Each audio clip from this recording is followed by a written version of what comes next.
بعد فقد قال الله تبارك وتعالى في القرآن المجيد أعوذ بالله من الشيطان الرجيم لقد كان لكم في رسول الله أسوة حسنة لمن كان يرجو الله واليوم الآخر وذكر الله كثيرا۔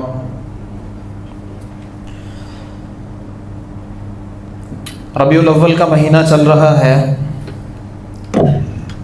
رسول اللہ صلی اللہ علیہ وسلم اس مہینے میں آپ کی ولادت، آپ کی وفات، اسی مناسبت سے کچھ لوگ اس میں خرافات اور بدعات بھی کرتے ہیں، اور نبی صلی اللہ علیہ وسلم کی سیرت کا بھی تذکرہ کیا جاتا ہے، اور اصل یہی ہے کہ نبی صلی اللہ علیہ وسلم کی جو سیرت ہے، آپ کی جو عملی زندگی ہے، اس کو اپنایا جائے، اور یہی مقصد ہے رسول اللہ صلی اللہ علیہ وسلم کے مبعوث ہونے کا۔ آپ کی جو عملی زندگی ہے وہ ابتدا ہمیں جہاں سے سیکھنے سے کرنی چاہیے وہ نبی صلی اللہ علیہ وسلم کے آپ کی ازدواجی زندگی ہے، آپ کا گھر، کیونکہ نبی صلی اللہ علیہ وسلم نے فرمایا خیرکم لأہلہ وأنا خیرکم لأہلی، تم میں سے سب سے بہتر وہ ہے جو اپنے گھر والوں کے لیے اچھا ہے، اور فرمایا کہ میں تم میں سے سب سے زیادہ اپنے گھر والوں کے ساتھ اچھا ہوں۔ نبی صلی اللہ علیہ وسلم نبوت تک، جب تک آپ کو نبوت نہیں ملی، 40 سال کی عمر تک آپ کے نکاح میں ایک ہی خاتون تھی۔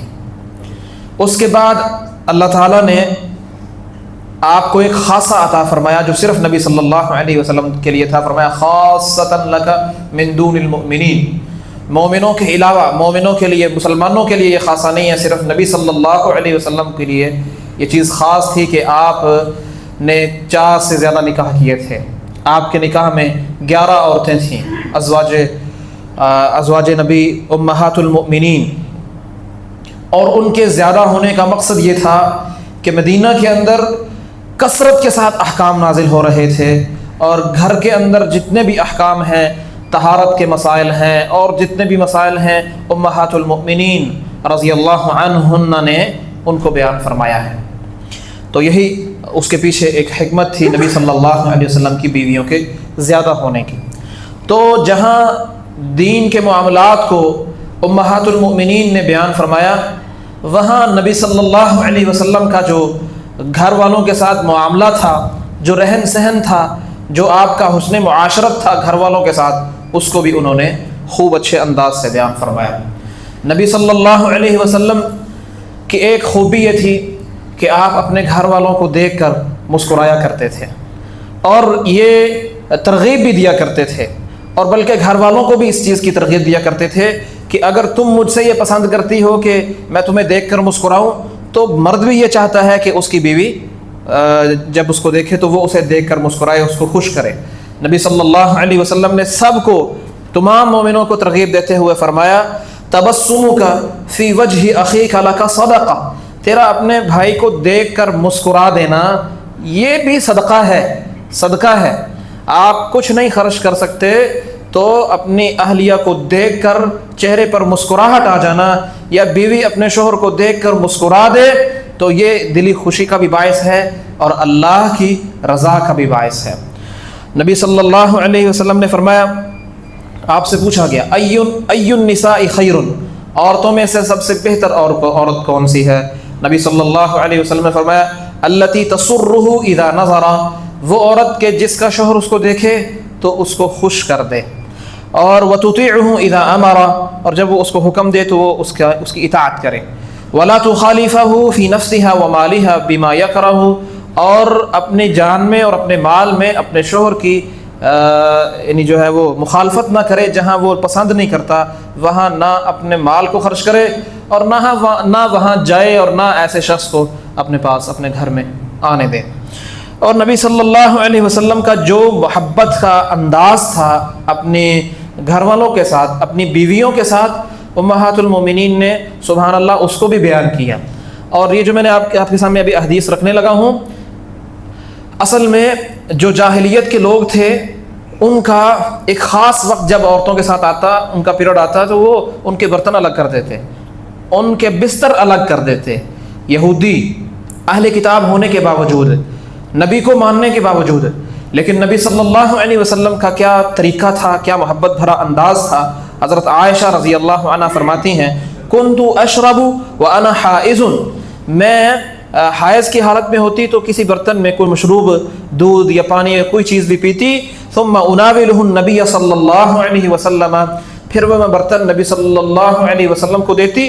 فیضع فاہ علی موضع فی، آپ انداز دیکھیں تو آپ وہاں سے برتن کے اس حصے سے اس شربت نوش فرماتے جہاں سے میں نے پیا ہوتا، اسی جگہ پر منہ لگا کر نبی صلی اللہ علیہ وسلم یہ جو ہے نا وہ کوئی بھی مشروب جو تھا وہ پیتے. صحیح بخاری کی حدیث ہے. اور نبی صلی اللہ علیہ وسلم کے متعلق حضرت عائشہ فرماتی ہیں کان رسول اللہ صلی اللہ علیہ وسلم یتکئ فی حجری وانا حائض فیقرأ القرآن. نبی صلی اللہ علیہ وسلم جب میں حیض کی حالت میں ہوتی، اس کے باوجود بھی نبی صلی اللہ علیہ وسلم میری گود میں اپنا سر رکھ کر لیٹ جاتے اور قرآن کی تلاوت کرتے. تو یہ انداز تھا نبی صلی اللہ علیہ وسلم کا کہ کچھ ایسے ایام جس میں عورت کے جو اللہ نے اس پر لکھ دیے ہیں کچھ معاملات، اس کے باوجود آپ ان سے نفرت نہیں فرمایا کرتے تھے. تو نبی صلی اللہ علیہ وسلم ان جب یعنی بعض عورتیں ایسی ہوتی ہیں جو چھوٹی عمر میں ہوتی ہیں تو ان کا خیال رکھنا، ان کے جذبات کا خیال رکھنا، اس چیز کا بھی خیال رکھا کرتے ہیں. حضرت عائشہ رضی اللہ عنہا سے جب نکاح فرمایا تو آپ کی عمر چھوٹی تھی، آپ لڑکپن میں تھیں. تو نبی صلی اللہ علیہ وسلم حضرت عائشہ فرماتی ہیں کہ آپ ایک دفعہ سفر میں تھے تو نبی صلی اللہ علیہ وسلم نے اپنے صحابہ کو فرمایا تقدموا، بھائی تم آگے نکل جاؤ. صحابہ کو آگے بھیج دیا. جب وہ دور چلے گئے اور نظر آنا پیچھے سے بند ہو گیا، نظر نہیں آ رہے تھے صحابہ، تو حضرت عائشہ رضی اللہ عنہ سے فرمانے لگے تعالی اسابقکی، آؤ ہم دوڑ کا مقابلہ کرتے ہیں. تو اللہ کے نبی صلی اللہ علیہ وسلم 40 سال کی عمر کے بعد آپ دوڑ کا مقابلہ کر رہے ہیں. وجہ کیا ہے کہ آپ وہ جذبات جو ہیں ایک جو نوجوان لڑکی ہے اس کے جذبات کا خیال رکھا کرتے تھے. بلکہ یعنی وہ حضرت عائشہ رضی اللہ عنہ کی عمر کچھ زیادہ چھوٹی تھی تو اس لیے زیادہ خیال بھی رکھا کرتے تھے. وہ کھلونوں سے کھیلا کرتی تھی، جس طرح بچیاں گڈیاں بناتی ہیں گھر میں، کپڑوں سے گڈیاں بنا لیتی ہیں. تو انہوں نے گھوڑا بنایا، حضرت عائشہ رضی اللہ عنہ نے گھوڑا بنایا اور اس کے پر بھی بنائے. تو نبی صلی اللہ علیہ وسلم نے فرمایا عائشہ یہ کس طرح کا گھوڑا ہے جس کے پر بھی ہوتے ہیں؟ کبھی کسی گھوڑے کے بھی پر ہوتے ہیں. تو حضرت عائشہ رضی اللہ عنہ نے فرمایا کہ اللہ کے نبی کیا آپ نے بتایا نہیں کہ جنت میں ایسے گھوڑے ہوں گے جن کے پر ہوں گے؟ تو نبی صلی اللہ علیہ وسلم خاموش ہو گئے. تو یعنی آپ ان کے جذبات کا خیال. کھلونے، اب حالانکہ نبی صلی اللہ علیہ وسلم نے بت نما چیزیں گھر میں جو ہیں وہ منع کی ہیں، لیکن ایک کھلونا جو بچی خود کپڑے سے بنا لیتی ہے جس کے اوپر چہرہ واضح نہیں ہوتا، اور ایک تو ہمارے ہاں جو فیکٹریوں میں گڈیاں بن کے آتی ہیں جو بالکل وہ نہیں، کپڑے سے جو چیزیں بچیاں بنا لیں اس کی اجازت دی. اور نبی صلی اللہ علیہ وسلم حضرت عائشہ رضی اللہ عنہ ان سے کھیلتی اور آپ ان کے جذبات کا خیال رکھتے. اور پھر نبی صلی اللہ علیہ وسلم باوجود اس کے کہ آپ کے سر پہ پوری امت کا بوجھ تھا، سب سے زیادہ کوئی شخص اللہ کے نبی صلی اللہ علیہ وسلم سے بڑھ کے مصروف تھا ہی نہیں، اس کے باوجود آپ کا گھر والوں کے ساتھ معاملہ یہ تھا. اسود بن یزید کہتے ہیں میں نے حضرت عائشہ رضی اللہ عنہ سے سوال کیا ما کان النبی صلی اللہ علیہ وسلم یصنع فی بیتہ، اللہ کے نبی صلی اللہ علیہ وسلم کا گھر میں معمول کیا تھا، آپ کیا کرتے تھے گھر میں؟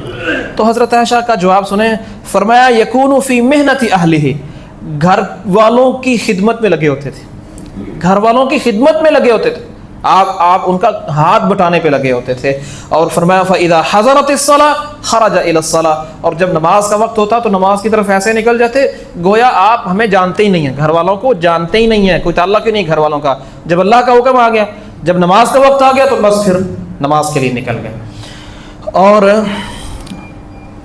ایک چیز بہت اہم، اللہ کے نبی صلی اللہ علیہ وسلم اس کا بڑا خیال کیا کرتے تھے اور اس کی جو ہے وہ ترغیب بھی دیا کرتے تھے. ہمیں بھی خیال رکھنا چاہیے، ہماری ماؤں بہنوں کو بھی اس کا خیال رکھنا چاہیے. نبی صلی اللہ جیسے ہم چاہتے ہیں نا، جیسے ہم چاہتے ہیں کہ ہماری بیوی ہمارے لیے بن سور کر رہے، یعنی وہ اچھی حالت میں رہے، تو اس طرح وہ بھی چاہتی ہیں کہ مرد بھی اس کے لیے اچھے طریقے سے رہے، بن سور کر رہے، کہیں ایسا نہ ہو کہ وہ ایک دوسرے کا قرب جب ہو تو ان کے جذبات مجروح ہوں۔ تو نبی صلی اللہ علیہ وسلم کے متعلق حضرت عائشہ رضی اللہ عنہا فرماتی ہیں کان رسول اللہ صلی اللہ علیہ وسلم اذا دخل بیتہ بدأ بالسواک، نبی صلی اللہ علیہ وسلم جب اپنے گھر میں تشریف لاتے تو سب سے پہلا کام آپ مسواک کرتے، سب سے پہلا کام مسواک۔ اور ایک دفعہ تو نبی صلی اللہ علیہ وسلم نے اپنے صحابہ کو حکم بھی دے رکھا تھا، ہوا ایسا کہ آپ سفر سے تشریف لائے واپس اپنے قافلے کے ساتھ، تو لوگ جو ہیں وہ صحابہ کہتے ہیں جب ہم آئے ذهبنا لندخل، ہم مدینے میں داخل ہونے لگے تو نبی صلی اللہ علیہ وسلم نے مدینہ کے باہر ہی ہمیں کہا کہ رک جاؤ، مدینے میں داخل نہیں ہونے دیا، وہاں کچھ دیر کے لیے مدینے کے باہر روک لیا اپنے صحابہ کو تاکہ مدینے میں جو لوگ گھر والیاں ہیں، بیویاں ہیں، ان کو پتہ چل جائے۔ فرمایا امہلوا حتی ندخل لیلا، دن کو آئے تھے کہا ہم رات کو جائیں گے، کیوں؟ کئی تمتشط الشسرات وتستحب المغیبہ، فرمایا تاکہ جس کے وہ عورت جس کے بال پراگندہ ہیں وہ اپنی کنگھی وغیرہ کر لے، اور جس نے کوئی استرا وغیرہ استعمال کرنا ہے وہ استرا وغیرہ استعمال کرنے موقع دیا نبی صلی اللہ علیہ وسلم نے کہ وہ اپنی حالت کو درست کر لیں۔ تو اس طرح یعنی یہ حکم بھی ہے کہ ایک شخص جو سفر میں گیا ہے وہ آنے سے پہلے اطلاع دے، وہ آنے سے پہلے اطلاع دے، اپنے آنے کی اطلاع دے، اس کو پون برنے سورنے اور اپنی حالت کو درست کرنے کا موقع دے۔ یہ نبی صلی اللہ علیہ وسلم کا طریقہ تھا۔ اور سبحان اللہ، نبی صلی اللہ علیہ وسلم اپنی بیویوں کو بہترین نام سے پکارا کرتے تھے، ایسا نام جس سے وہ خوش ہوتی ہو، جس کو وہ پسند کرتی ہو۔ کوئی حرج نہیں ہے آپ اس کو کوئی پیارا اچھا نام جو اس کے نام کے علاوہ ہے جس کو وہ پسند کرتی ہو آپ اس کو رکھیں۔ اللہ کے نبی صلی اللہ علیہ وسلم کی سنت ہے۔ حضرت عائشہ رضی اللہ عنہا کا نام عائشہ تھا، لیکن آپ پیار سے محبت سے ان کو فرمائے عائش، یا عائش ھذا جبریل یقرئ علیک السلام، عائشہ یہ جبریل ہیں تمہیں سلام کہہ رہے ہیں۔ تو عائش کہہ کر محبت سے نبی صلی اللہ علیہ وسلم حضرت عائشہ رضی اللہ عنہا کا نام لیا کرتے تھے۔ اور ایک چیز واللہ اگر ہم اس کو اپنی زندگیوں میں اپنا لیں اور اس چیز کو سمجھ جائیں، اصل بات ہمارے گھروں میں جو فسادات ہوتے ہیں، جو لڑائیاں ہوتی ہیں، جو معاملات خراب ہوتے ہیں، حتیٰ کہ طلاقیں ہو جاتی ہیں، اس کے پیچھے بات یہ ہے کہ ہم نے اللہ کے نبی صلی اللہ علیہ وسلم نے جو بات 1400 سال پہلے بتا دی ہے، مردوں کے سمجھنے والی بات ہے، اس کو قبول کرنے کی مردوں نے ابھی تک قبول نہیں کیا۔ اصل مسئلہ یہ بعض لوگوں نے اس کو قبول نہیں کیا، اگر قبول کر لیں تو مسائل حل ہو جائیں، اور نبی صلی اللہ علیہ وسلم اس چیز کا خیال رکھا کرتے تھے۔ آپ نے فرمایا لا یفرق مؤمن مؤمنۃ ان کرہ منھا خلقا رضی منھا آخر، کوئی مومن کسی مومنہ اپنی مومن بیوی سے نفرت نہیں کرتا، اس کو چھوڑتا نہیں ہے۔ ان کرہ منھا خلقا رضی منھا آخر، اگر کوئی اس کی عادت بری لگی ہے تو کوئی اور دیکھ لینا جو اس کو اچھی لگتی ہے، اس ایک بری عادت کو نظر انداز کر کے مومن اس کی دوسری اچھی عادت کو دیکھ کر خوش ہو جاتا ہے۔ اور آپ نے فرمایا، نبی صلی اللہ علیہ وسلم فرمایا استوصوا بالنساء خیرا، عورتوں کے متعلق میری ایک نصیحت قبول کر لو، ایک نصیحت عورتوں کے متعلق میری قبول کر لو۔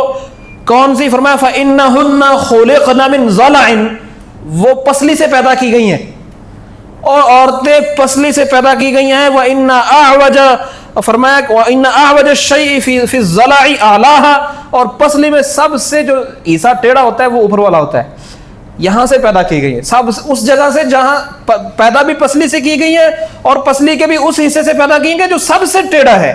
اور فرمایا نبی صلی اللہ علیہ وسلم فَإِن ذَهَبْتَ تُقِيمَهُ كَسَرْتَ، اگر تو اس کو سیدھا کرنے کی کوشش کرے گا تو توڑ بیٹھے گا، نہیں کر سکتا سیدھا۔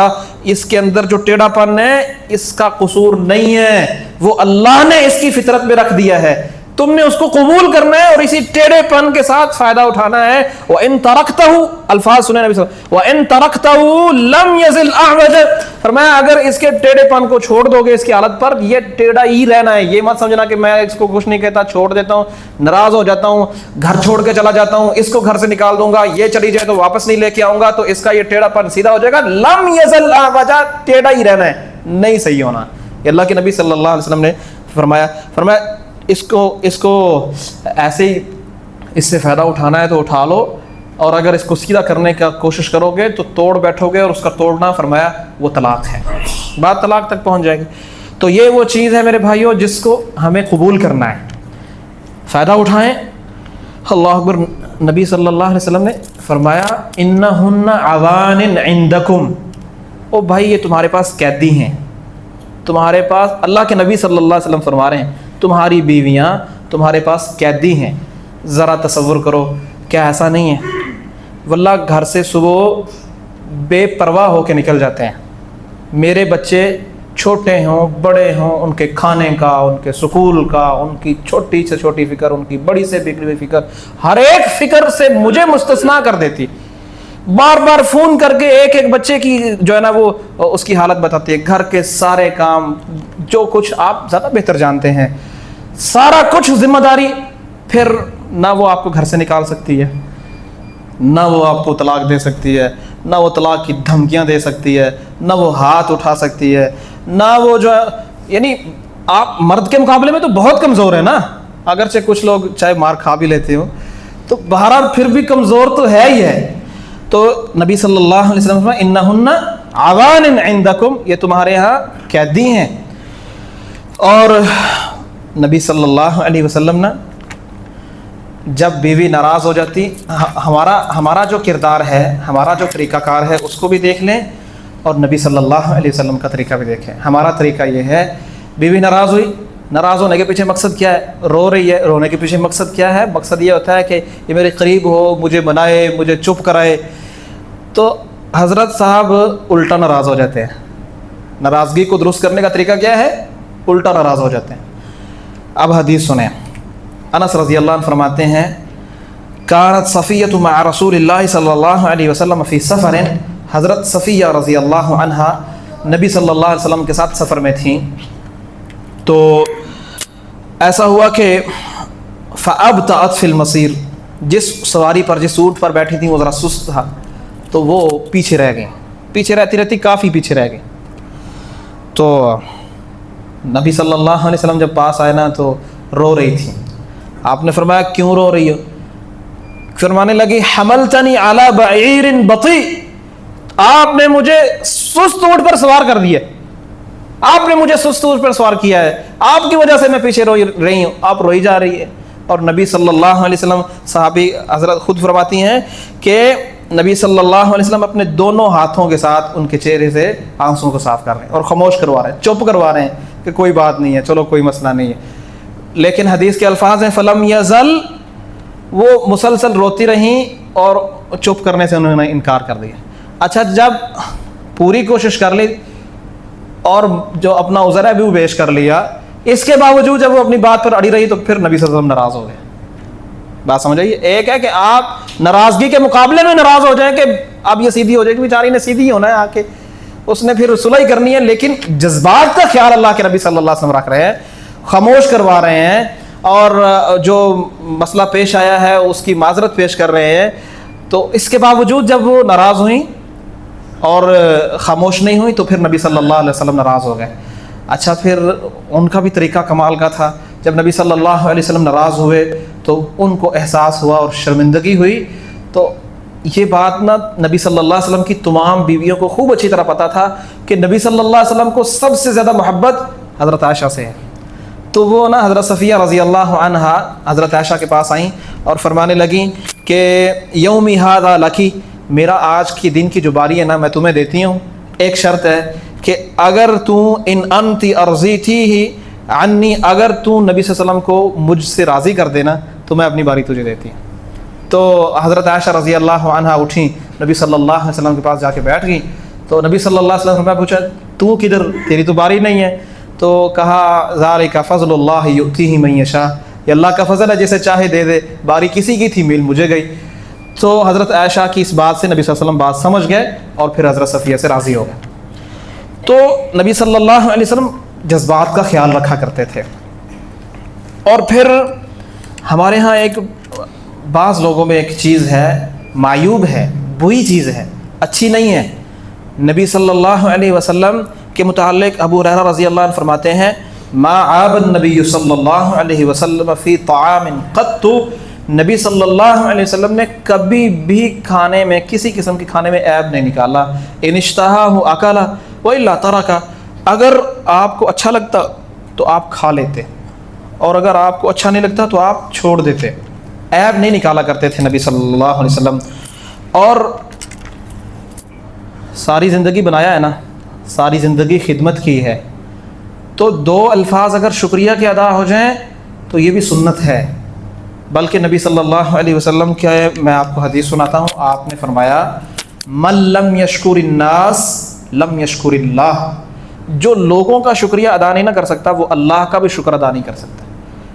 جس کے اندر اتنا حوصلہ نہیں کہ وہ لوگوں کے کیے ہوئے احسان کا شکریہ ادا کرے، وہ اللہ کا شکر بھی ادا نہیں کر سکتا، اللہ کا شکر ادا نہیں کر سکتا. تو بھائی آپ جب دیکھیں اپنے گھر والوں کی طرف سے کوئی ایسی عادت، کوئی ایسی بات جس نے آپ کو سخت قلق، سخت تکلیف، سخت پریشان کیا ہے، تو کسی ایسی بات کو یاد کریں، بلکہ اسی دن میں آپ کو بے شمار باتیں مل جائیں گی کہ یہ آپ پر، آپ کے بچوں پر، آپ کے گھر پر اس کا احسان ہے، اس سے راضی ہو جائے. اللہ اکبر. اور نبی صلی اللہ علیہ وسلم وفا اپنی بیویوں سے، کیا کمال کی وفا تھی. حضرت عائشہ رضی اللہ عنہ فرماتی ہیں جب بھی نبی صلی اللہ علیہ وسلم کوئی جانور وغیرہ ذبح کرتے، گوشت بناتے، تو خدیجہ رضی اللہ عنہا کی جو سہیلیاں تھیں ڈھونڈ ڈھونڈ کر ان کے گھروں میں گوشت پہنچاتے اور کہتے یہ خدیجہ کا اس کے ساتھ تعلق تھا، یہ خدیجہ سے محبت کرتی تھی، اس کی خدیجہ کے ساتھ دوستی، فلاں فلاں کے گھر میں گوشت دے کر. حضرت عائشہ رضی اللہ عنہ فرماتی ہیں فربما قلت له كأنه لم يكن في الدنيا امرأة الا خدیجہ. حضرت عائشہ کہتی ہیں بسا اوقات میں کہتی اللہ کے نبی لگتا ہے دنیا میں خدیجہ کے علاوہ کوئی عورت ہی کوئی نہیں ہے. غیرت ہوتی ہے نا عورتوں کا، جو سوکنے ان کی آپس میں غیرت ہوتی ہے. تو حضرت عائشہ فرماتی ہیں میں کہتی اللہ کے نبی لگتا ہے خدیجہ کے علاوہ دنیا میں کوئی عورت ہی نہیں ہے.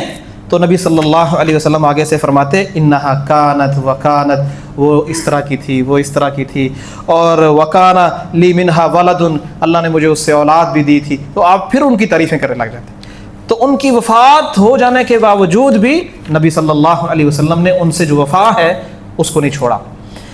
اور نبی صلی اللہ علیہ وسلم اپنی بیویوں میں جو ایک فطرتی غیرت ہے نا، اس پر تحمل کا مظاہرہ کرتے تھے، برداشت کا مظاہرہ کرتے تھے. نبی صلی اللہ علیہ وسلم کے گھر میں، عائشہ رضی اللہ عنہ کے گھر میں، آپ کی بعض بیویوں میں سے کسی نے سالن بھیجا برتن میں، تو حضرت عائشہ نے پکڑ کے نا پیالہ نیچے گرا دیا، توڑ دیا. تو ہم میں سے ہو کیا کرتا، تصور کریں، جو بھی کرتا وہ اس کا اپنا معاملہ ہے. نبی صلی اللہ علیہ وسلم اٹھے، گرے ہوئے سالن کو اٹھایا اور اس کو ایک برتن میں ڈالا، اور ایک نیا برتن حضرت عائشہ کا اٹھا کے کہا اب یہ اس کو واپس بھیجو. یعنی بالکل اس کو برداشت، کوئی ایکشن جو نہیں لیا، کوئی جذبات اور جو ہے نا سختی کا مظاہرہ نبی صلی اللہ علیہ وسلم نے نہیں فرمایا. ایک دفعہ نا حضرت صفیہ رضی اللہ عنہا، یہ ایک یہودی کی بیٹی تھی، یہودی سردار کی بیٹی تھی. نبی صلی اللہ علیہ وسلم نے ایک یہودی قبیلے پر حملہ کیا اور ان کے تمام لوگوں کو پکڑا، اور اس میں ان قیدیوں میں حضرت صفیہ بھی تھیں، اور پھر آپ نے ان سے نکاح کر لیا. تو حضرت صفیہ رضی اللہ عنہا چونکہ ایک یہودی کی بیٹی تھیں، تو نبی صلی اللہ علیہ وسلم کی بیویوں کے دو گروپ تھے جن کی آپس میں اکثر لگ جاتی تھی، کبھی کبھی بات ہو جاتی تھی. تو حضرت حفصہ رضی اللہ عنہا نے ایک بات کر دی جو حضرت صفیہ کو پہنچ گئی، تو رونے لگی. حضرت صفیہ رونے لگی. نبی صلی اللہ علیہ وسلم جب تشریف لائے تو رو رہی تھی. کہا کیا ہوا ہے؟ کہا مجھے جو ہے نا حفصہ نے کہا ہے یہودی کی بیٹی، مجھے کیا کہا ہے؟ یہودی کی بیٹی. نبی صلی اللہ علیہ وسلم نے تسلی دی. کہا یہ کیسے ہو سکتا ہے؟ تیرا باپ بھی نبی ہے، تیرا چچا بھی نبی ہے، اور تو نبی کی بیوی ہی ہے. باپ کیسے نبی؟ ہارون علیہ السلام کی اولاد سے تھے یہودی سارے، اور چچا موسیٰ علیہ السلام. کہا ہارون تیرا باپ ہے، باپ بھی تیرا نبی ہے، چچا بھی تیرا نبی ہے، اور تو نبی کی بیوی ہے، پھر حفصہ تجھ پر کس بات پہ فخر کرتی ہے؟ تجھے پریشان ہونے کی کیا ضرورت ہے؟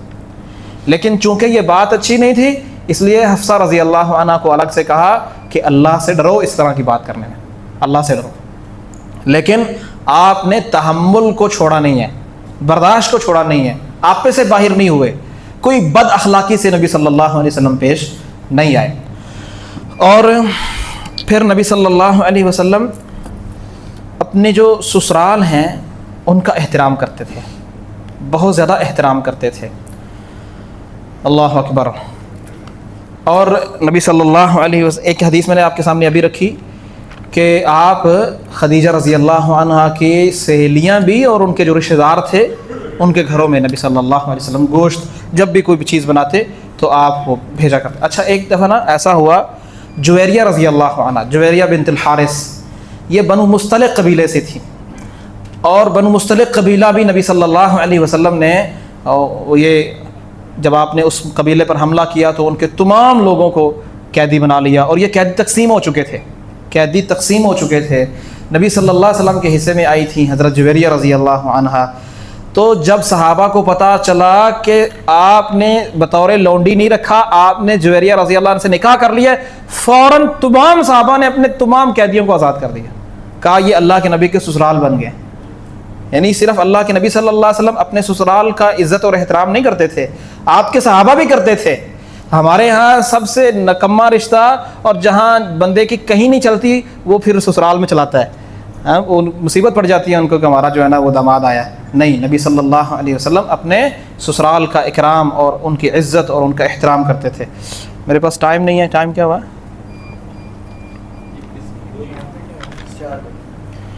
اللہ سے دعا ہے اللہ سمجھنے کی عمل کی توفیق عطا فرمائے۔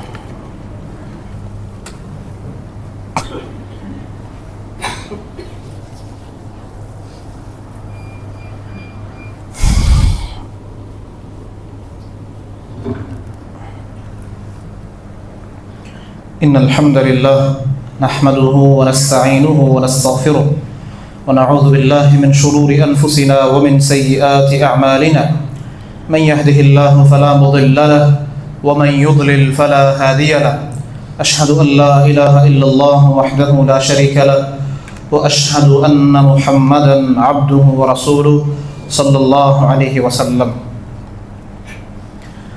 نبی کریم صلی اللہ علیہ وسلم کی حدیث ہے، آپ نے فرمایا ارحموا من فی الارض یرحمکم من فی السماء، لوگو تم زمین والوں پر رحم کرو، جو آسمانوں میں ہے وہ تمہارے اوپر رحم کرے گا۔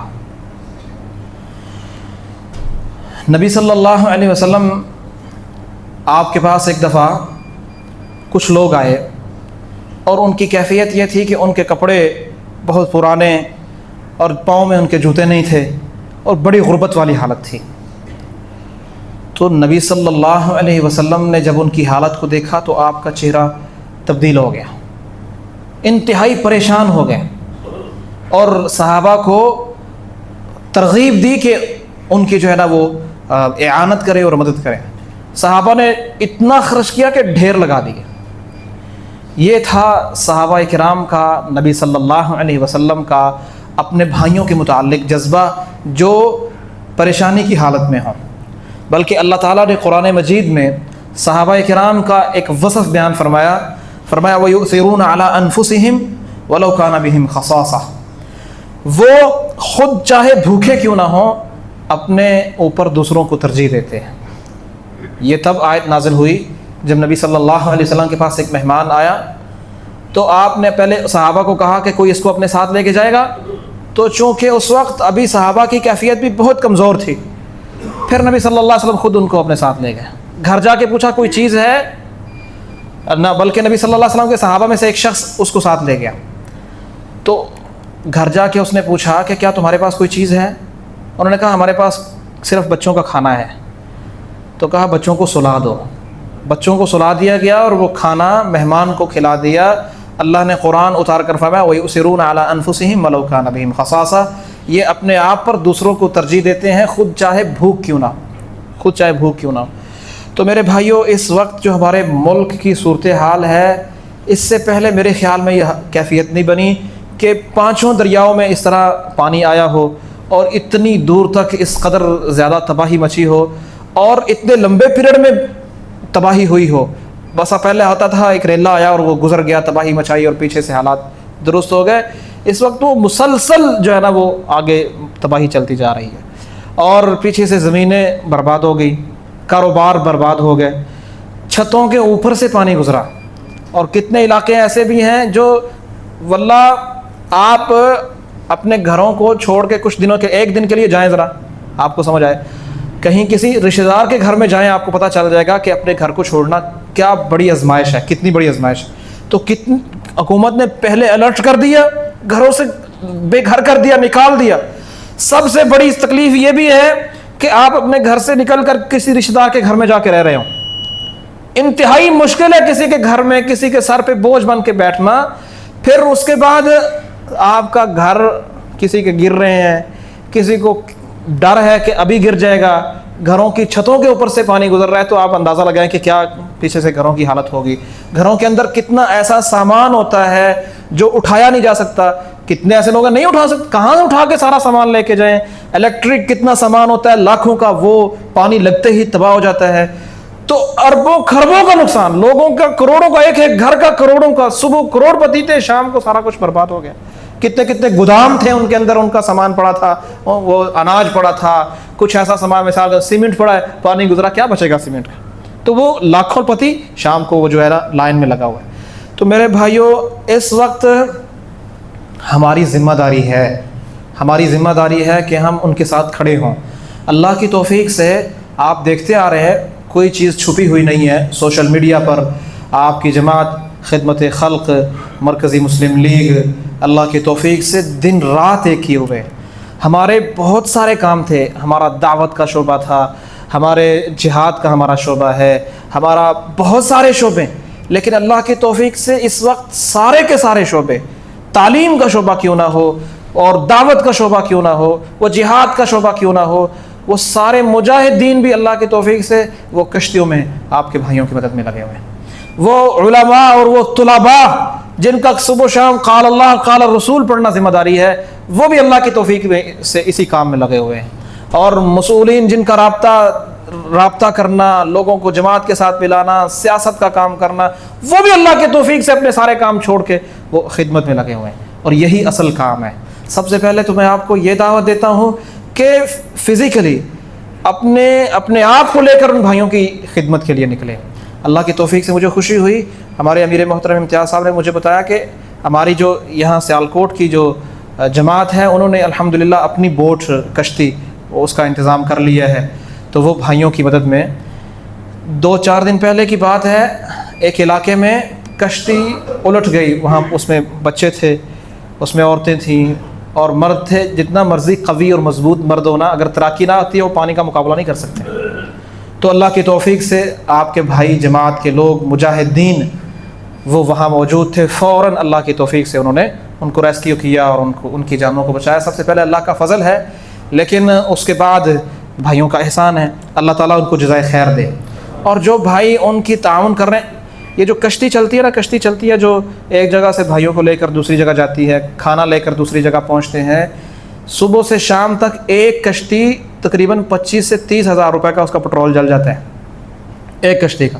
بے شمار کشتیاں اللہ کی توفیق سے آپ کی جماعت اس میں دن صبح سے شام کو اپنا پیشن ختم نہیں ہو جاتا، شام سے صبح تک وہ 24 گھنٹے اللہ کی توفیق سے اس کام میں لگے ہوئے ہیں. اور پیچھے انشاءاللہ صرف اور صرف ایک مقصد ہے، واللہ فی عون العبد ما کان العبد فی عون اخیہ. اللہ تعالیٰ اپنے بندے کی مدد میں ہوتا ہے جب تک بندہ اپنے بھائی کی مدد میں ہوتا ہے. ومن یسر علی معسر یسر اللہ علیہ فی الدنیا والآخرہ. جو کسی تنگ دست پر جو ہے وہ آسانی کرتا ہے، اللہ تعالیٰ دنیا میں بھی اس پر آسانی کرے گا اور آخرت پر بھی اس پر آسانی کرے گا. ایک حدیث ہے، نبی صلی اللہ علیہ وسلم نے سب سے جو عظیم بندہ ہے اللہ کے ہاں مجاہد ہے، اللہ کے راستے میں جہاد کرنے والا ہے. لیکن وقت کے ساتھ ساتھ، ضرورت کے ساتھ ساتھ مسلمانوں کی جہاں ضرورت بڑھتی ہے، مثلا نبی صلی اللہ علیہ وسلم نے فرمایا الساعی علی الارملۃ والمساکین، وہ بندہ جو مسکینوں پر اور بیواؤں پر، غریبوں پر بھاگ دوڑ کرنے والا ہے، ان کی ضرورت پوری کرنے والا، ان کے مسئلے کو حل کرنے والا، ان کی پریشانی کو دور کرنے والا، کل مجاہدی فی سبیل اللہ، یہ اس بندے کی طرح ہے جو اللہ کے راستے میں جہاد کرنے والا. ایک شخص اللہ کے راستے میں جہاد کر رہا ہے، اپنی جان کو پیش کر رہا ہے، قتل ہو جاتا ہے، شہید ہو جاتا ہے، مارتا بھی ہے، مرتا بھی ہے، دنیا میں سب کو چھوڑ کے آ گیا. ایک وہ شخص ہے جو جب مسلمانوں کو یہاں ضرورت ہے جہاد کی، یہاں ضرورت ہے مسلمان پریشانی میں، تو وہ اپنی مصروفیات کو چھوڑ کے وہ جو ہے نا وہ ان پر اپنا سارا کچھ خرچ کرتا ہے۔ تو میرے بھائیوں، یہ اس وقت ضرورت ہے، اگر آپ اپنی جانوں کے ذریعے ان کی مدد کر سکتے ہیں تو سب سے پہلے اپنے آپ کو پیش کریں، اپنے مال کے ذریعے ان کی مدد کر سکتے ہیں، اپنے ہنر کے ذریعے ان کی مدد کر سکتے ہیں۔ تو بھائیوں واللہ، میں نے آپ کے سامنے ایک حدیث رکھی تھی پچھلے سے پچھلے جمعے، نبی صلی اللہ علیہ وسلم کی حدیث ہے، اور حدیث قدسی ہے۔ حدیث قدسی مطلب اللہ تعالیٰ خود بیان کرتے ہیں، خود کہہ رہے ہیں، قیامت کے دن اللہ تعالیٰ فرمائیں گے یا ابن آدم مرضت، اے آدم کے بیٹے میں بیمار ہو گیا تھا۔ آپ جانتے ہیں یہ جہاں جہاں جن علاقوں میں پانی آیا ہے وہاں کیفیت کیا ہے بیماری کی۔ ہمارے بھائی یہ مرکز کے اور بھی بہت سارے لوگ ہر جماعت کی طرف سے، ہر مرکز کی طرف سے بھائی گئے۔ میں آپ کو اپنے مرکز کی بات بتا رہا ہوں، بھائی پانی کے اندر چلتے ہیں، کئی جو ہے نا وہ میل چل کے ان کو کھانا دینا، ان کی ضرورت کو پہنچنا، پانی میں چلنے کی وجہ سے پاؤں پر چھالے پڑ گئے ہیں، پھنسیاں بن جاتی ہیں، پیپ پڑ جاتی ہے۔ یہ وہ ہیں جنہوں نے کام کرنا ہے اور باہر آ جانا ہے، اور جو بیچارے رہتے ہی ادھر ہیں ان کی کیا کیفیت ہے۔ تو اس لیے میرے بھائیوں فرمایا، اللہ تعالیٰ کیا کہتے ہیں قیامت کے دن اللہ فرمائیں گے مرض تو میں بیمار ہو گیا، فلم تعدنی تو نے میری بیمار پرسی نہیں کی۔ واللہ پورے پنجاب میں، پورے پاکستان میں یہ بیماری جو سیلاب کی وجہ سے پھیلی، اور اللہ تعالیٰ آگے مزید جو خطرے ہیں اللہ تعالیٰ ان سے محفوظ رکھے، ان بیماریوں میں ہم نے اپنے بھائیوں کی کتنی کو بیمار پرسی کی۔ سوچو نا ذرا، کیا میں وہاں تک پہنچ نہیں سکتا؟ کتنے کو دور ہے مجھ سے علاقے، اور اگر نہیں پہنچ سکتا کیا میں اپنی امداد بھی نہیں پہنچا سکا؟ کتنے کو میں نے امداد پہنچائی ہے۔ میرا اپنا بچہ بیمار ہو تو کیا ایک دفعہ پیسے دے کے بیوی کو بس دوبارہ نہیں پوچھوں گا؟ بھائیوں میں آپ کا وقت ضرور لے رہا ہوں، لیکن واللہ اگر میں بھی یہ آپ کو ترغیب نہ دوں تو اللہ کے ہاں مجرم ٹھہروں، اللہ کی قسم اللہ کے ہاں مجرم ٹھہروں کہ میں اپنی زبان نہیں استعمال کر سکا، اور سامنے بیٹھے دو چار لفظ بھی نہیں سن سکے، وہ اس قدر پریشان ہیں، اپنے بھائیوں کی مدد کرنا دور کی بات، دو لفظ سننا بھی ان کے لیے مجبوری اور ان کے لیے جو ہے پریشانی کا باعث ہے۔ تو اللہ کہیں گے مرضت فلم تعدنی، میں بیمار، اللہ کہتے ہیں میں بیمار ہوا تو نے میری بیمار پرسی نہیں کی۔ تو بندہ کہے گا اللہ میں تیری بیمار پرسی کیسے کرتا؟ تو رب العالمین نے کہا تجھے پتہ نہیں میرا فلاں بندہ بیمار تھا تو نے اس کو بیمار پرسی نہیں کیا؟ اگر تو اس کے پاس جاتا، اس کے حال پوچھتا، کوئی اس کی مدد کرتا تو تو وہاں مجھے پاتا، مجھے اس کے پاس پاتا۔ میں نے تجھ سے پانی مانگا تو نے پانی نہیں دیا مجھے، میں نے تجھ سے کھانا مانگا تو نے کھانا نہیں دیا مجھے۔ تو بھائیوں پہلے مسائل اس طرح کے تھے کہ مسئلہ آتا تھا جلدی حل ہو جاتا تھا۔ آپ بھی جانتے ہیں اس وقت وہ پریشانی کی کیفیت مسلسل چلتی جا رہی ہے۔ تو ایک دفعہ خدمت کر کے اپنا حصہ ایک دفعہ دے کے اور آپ سمجھ جائیں یا میں سمجھ جاؤں کہ میں نے اپنا حق ادا کر دیا، میں نے حصہ ڈال دیا، پچھلے مہینے دے دیے تھے، تو یہ میرے اور آپ کے لیے کافی نہیں ہے۔ نبی صلی اللہ علیہ وسلم کی حدیث ہے مثل المؤمن فی توادہم وتراحمہم کمثل الجسد، مومن آپس میں ایک دوسرے پر رحم، شفقت اور خیال ایک دوسرے کے رکھنے میں ایک جسم کی مانند ہے۔ ایک جسم بن جاؤ میرے بھائیوں۔ اور میں دوبارہ گزارش کرتا ہوں سارے بھائیوں کو کہ وہ دل کھول کر انشاءاللہ اللہ کی توفیق سے ہمارے یہاں، بلکہ میں دعوت دیتا ہوں آپ ساتھ چلیں۔ ہمارے امیر محترم کی قیادت میں سوموار کو انشاءاللہ ایک اور قافلہ پوری تیاری کے ساتھ راشن کی اور نقدی کی صورت میں وہ یہاں سے لے کر اللہ کی توفیق سے جا رہے ہیں۔ صرف انسان بھوکے نہیں ہیں، صرف انسانوں کا مسئلہ نہیں، بے شمار جانور، چارہ اگتا نہیں ہے، جہاں چارہ تھا وہ ڈوب گیا، اب وہ ان کو خریدنا پڑتا ہے، سارا کچھ خریدنا پڑتا ہے۔ آپ اندازہ، آپ نے ایک جانور رکھا ہو، ایک بھینس رکھی ہو، ذرا آپ کو کہیں سے اس کا چارہ نہ ملے اور آپ کو دکان ہی سے خریدنا پڑے، آپ کو سمجھ آ جائے گی کہ کیا مسئلہ ہے، کتنی بڑی پریشانی ہے۔ تو ساتھ چلیں، اپنا ساتھ دیں، اپنے مال کے ذریعے ساتھ دیں۔ اللہ سے دعا ہے اللہ سمجھنے کی توفیق عطا فرمائے۔ واقول قولی ھذا استغفر اللہ لی ولکم ولسائر المسلمین واستغفروہ انہ ھو الغفور الرحیم۔